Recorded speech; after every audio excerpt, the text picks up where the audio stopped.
venceu a prova do tempo.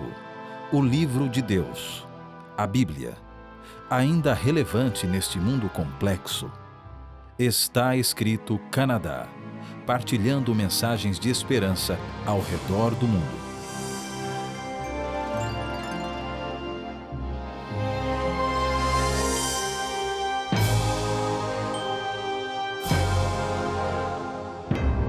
Bem-vindos a mais um programa do Está Escrito Canadá. Meu nome é Evaldo Vicente e é sempre uma honra estar em sua companhia.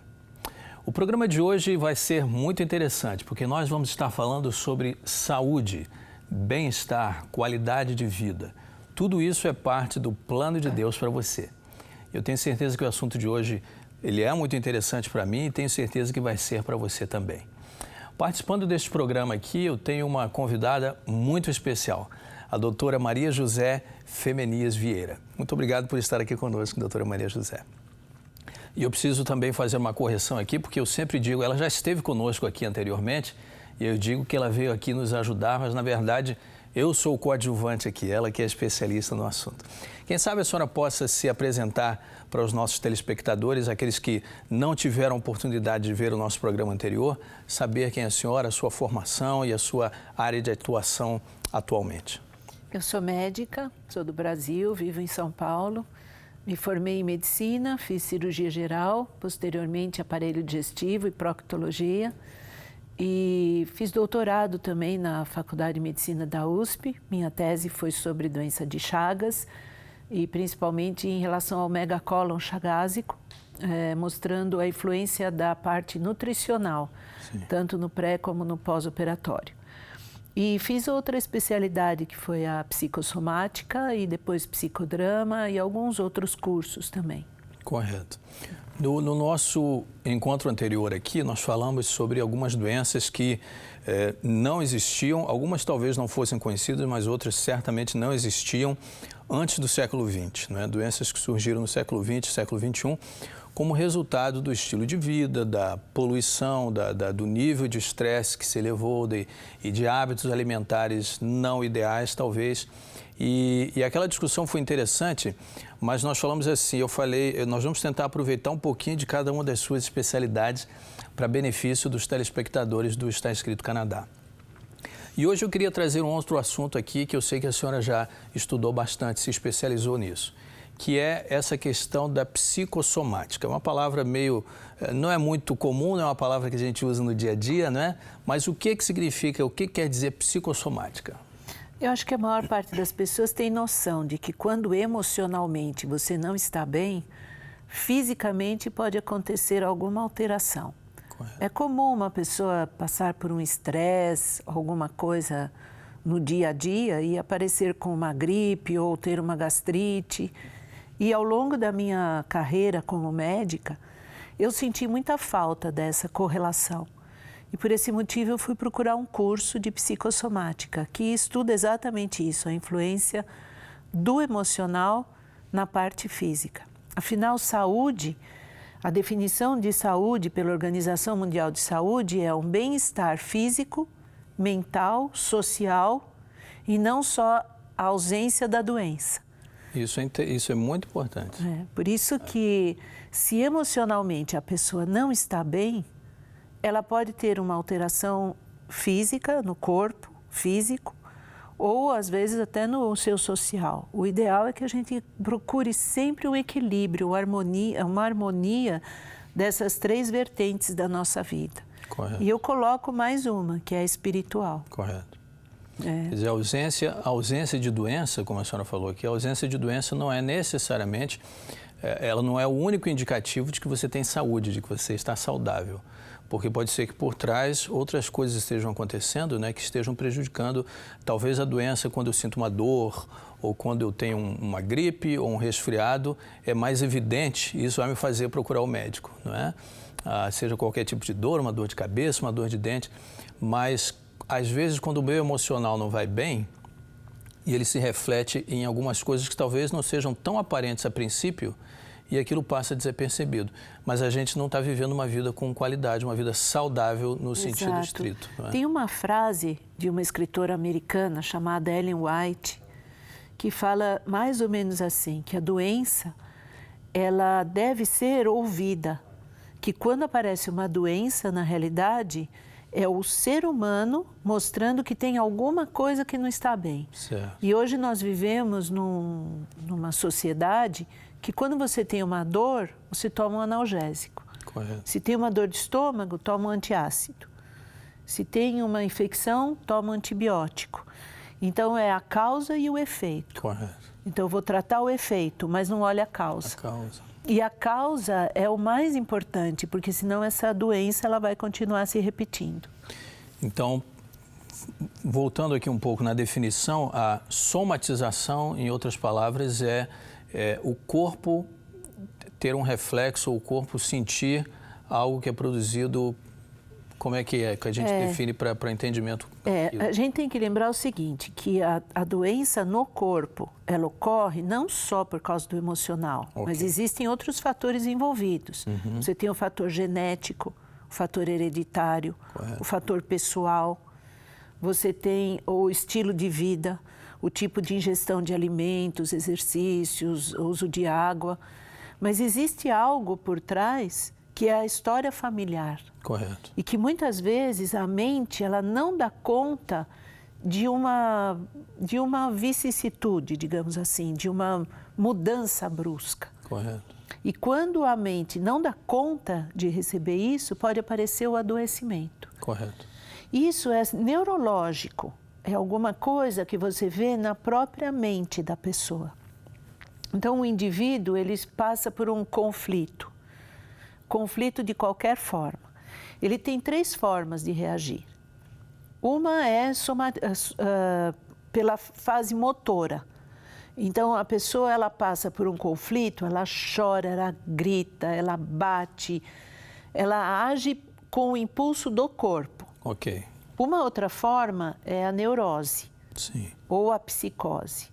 O indivíduo fica com medo, fica assustado, fica uma pessoa com até às vezes delírios. Ok. Quando nenhuma dessas partes do cérebro dá conta, o indivíduo pode somatizar. Ah, ok. Então, isso é interessantíssimo. É bom a gente enfatizar aqui. Então, existem basicamente 3 reações do ser humano a uma crise ou a algo inesperado. Uma delas é uma reação motora, como a senhora falou, né? É ou chorando ou reagindo fisicamente contra aquilo.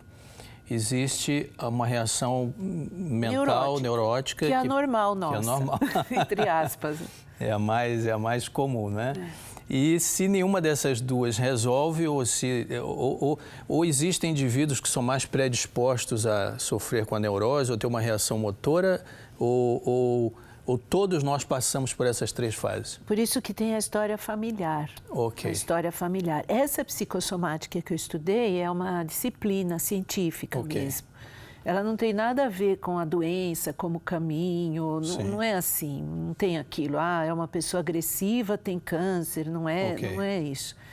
Então, tem uma história familiar e ela é embasada na literatura dos estudos de Freud. Sim. E que depois continuaram com outro autor chamado Pierre Marty.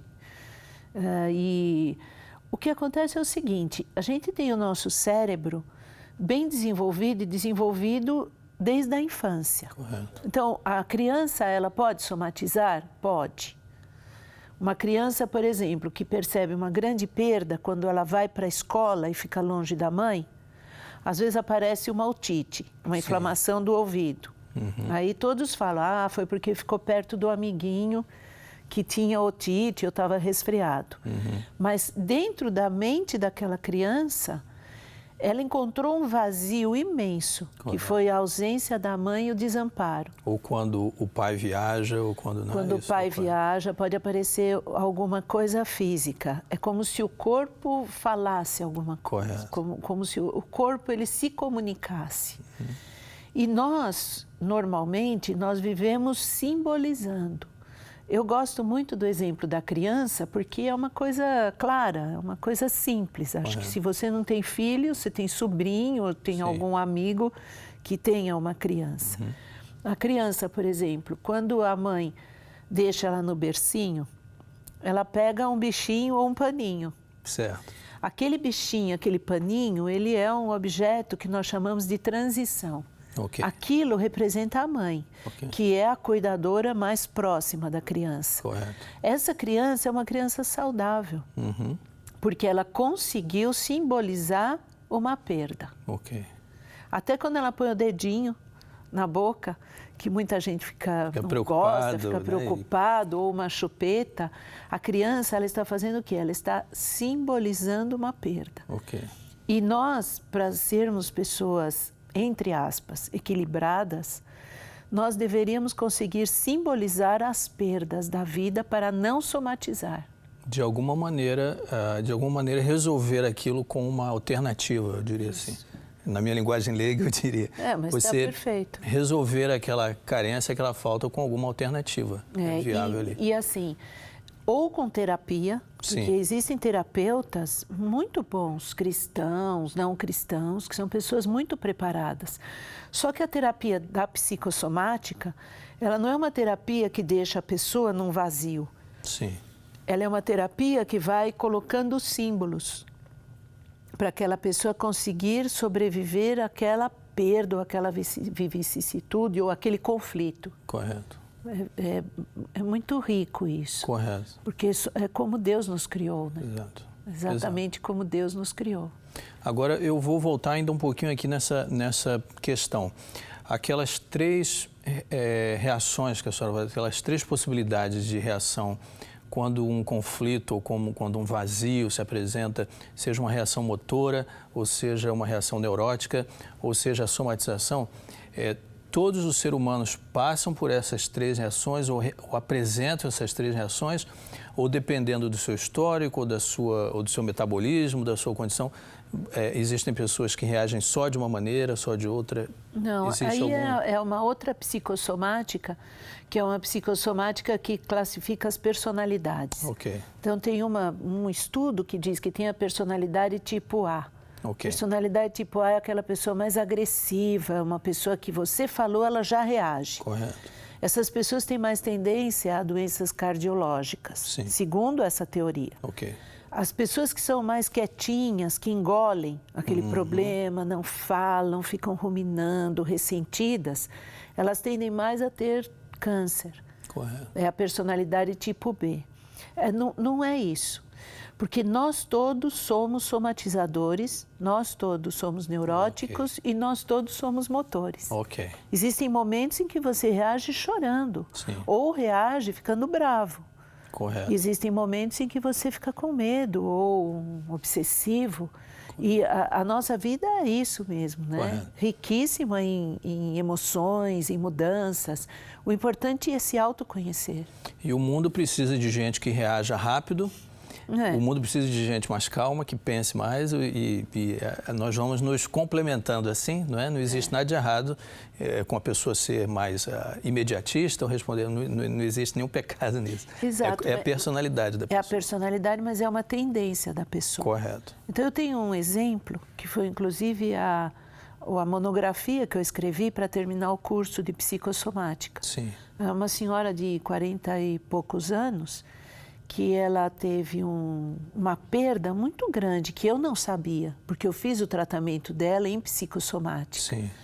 E ela foi internada com um tumor de cólon, de intestino obstrutivo. Operou, num determinado momento ela não queria fazer a quimioterapia, que seria o que a ajudaria, ela não queria, porque ficou preocupada com a queda do cabelo. E ela foi encaminhada para que eu fizesse a terapia dela. Depois de 3 sessões, mais ou menos, conversando com ela, aí eu fiz uma pergunta. Aconteceu alguma coisa que deixou você, assim, muito desequilibrada, que você se sentiu, assim, como sem chão? Ela falou, aconteceu, sim. Eu estava na minha casa há 2 anos atrás, meu filho entrou, me deu um beijo. Aí eu ouvi, ele pulou a janela. Quando ela falou aquilo, sabe quando você olha, porque o médico e o profissional de saúde mental tem muita emoção. Claro. Quando ela falou aquilo, sabe, você olha, pô, o que aconteceu? Quando ela passou por essa situação avassaladora, claro, porque o filho beijou e ele se matou. sim, ela caiu num vazio, num silêncio interior, que ela não enxergava mais nada. É como se ela tivesse se destituído da vida. Sim. Ela não conseguia pensar. Ela verbalizava isso. Uhum.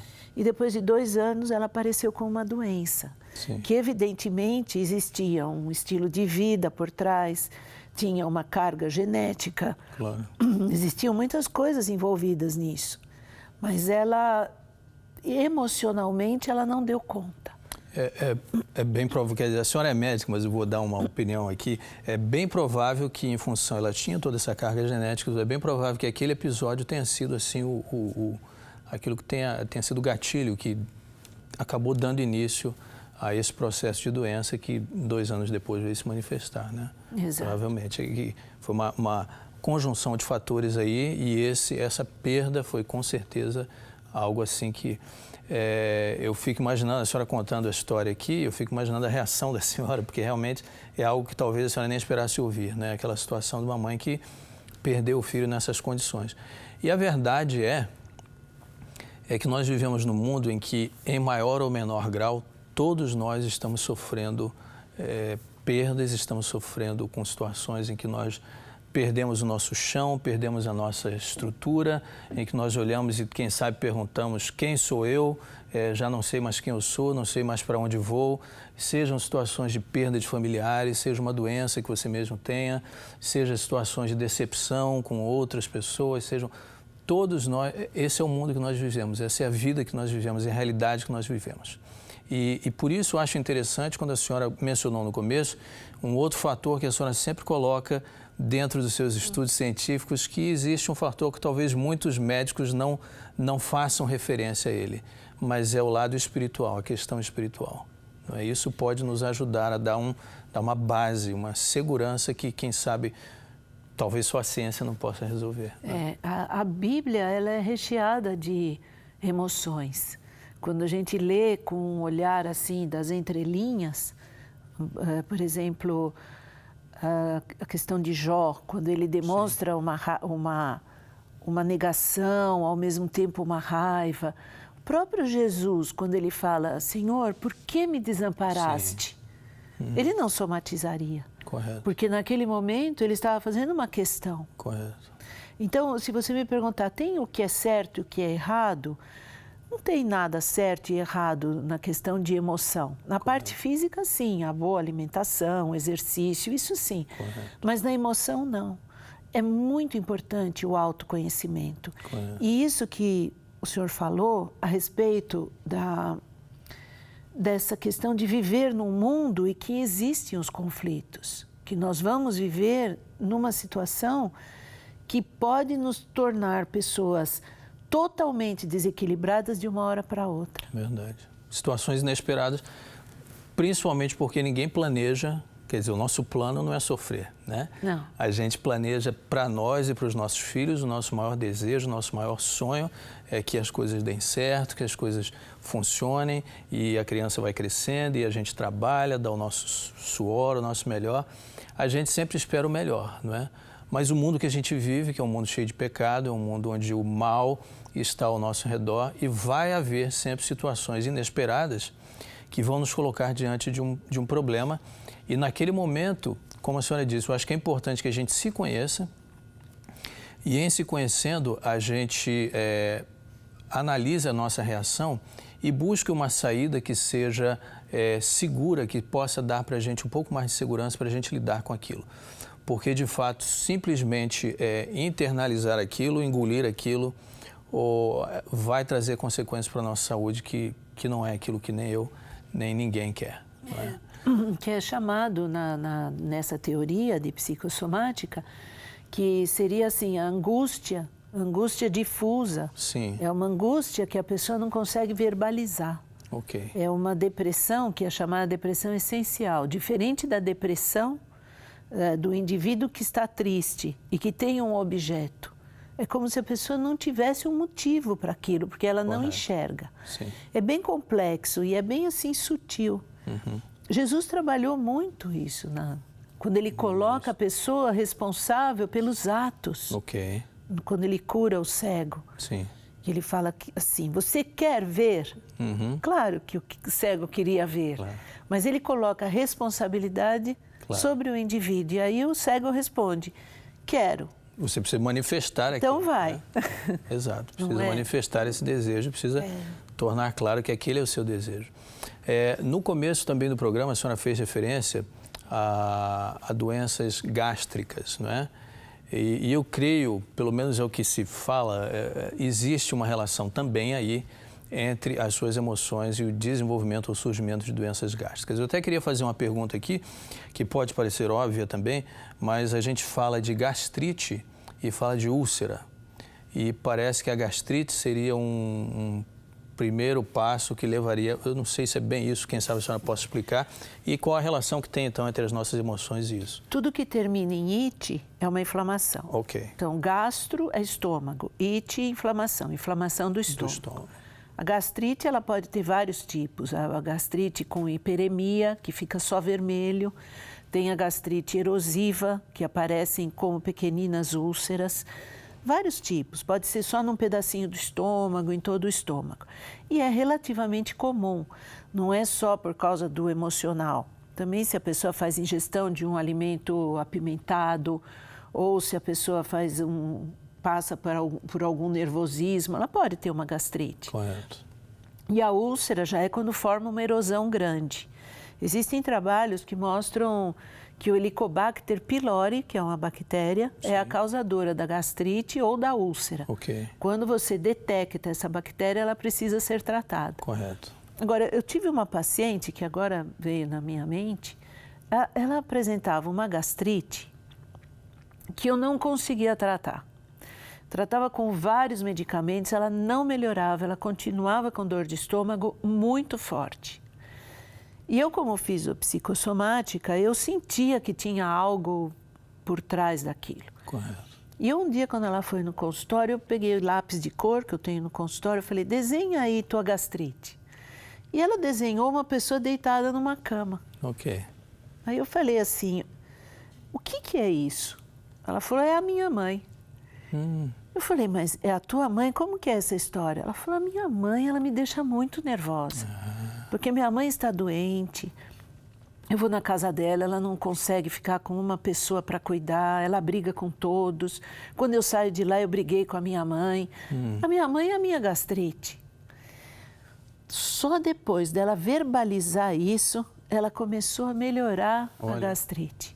Okay. Então, o meu trabalho com ela foi, evidentemente, continuar tratando, mas aconselhando no sentido do seguinte, a sua mãe, ela escolhe o que ela quer.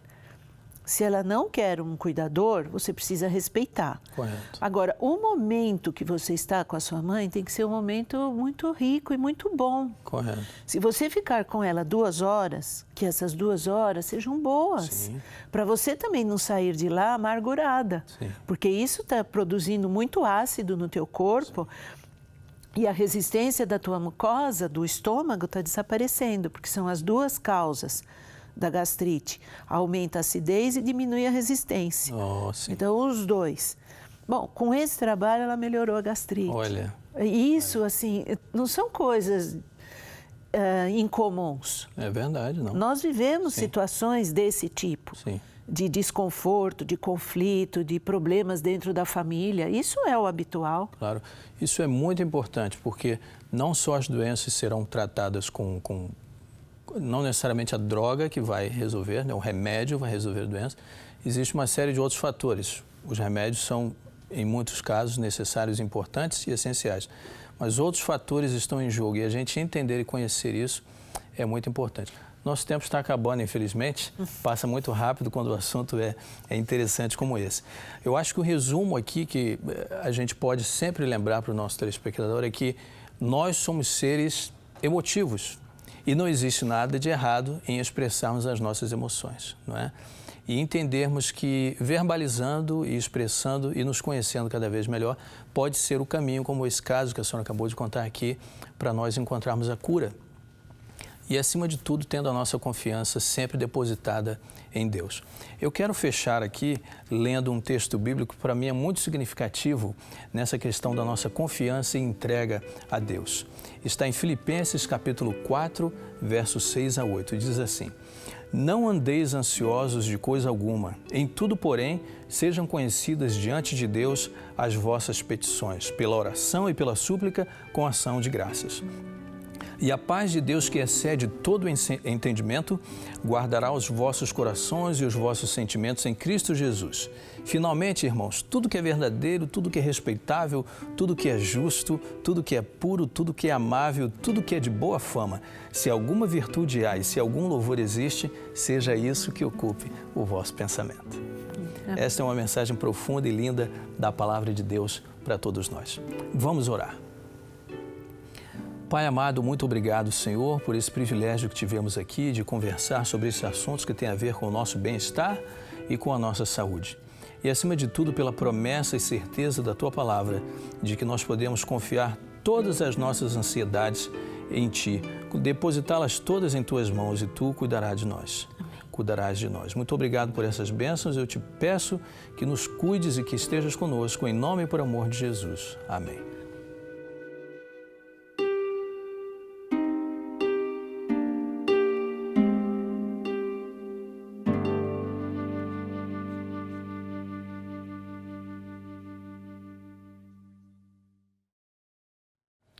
Mais uma vez, passou muito rápido, este programa chegou ao fim. Doutora Maria José, muito obrigado.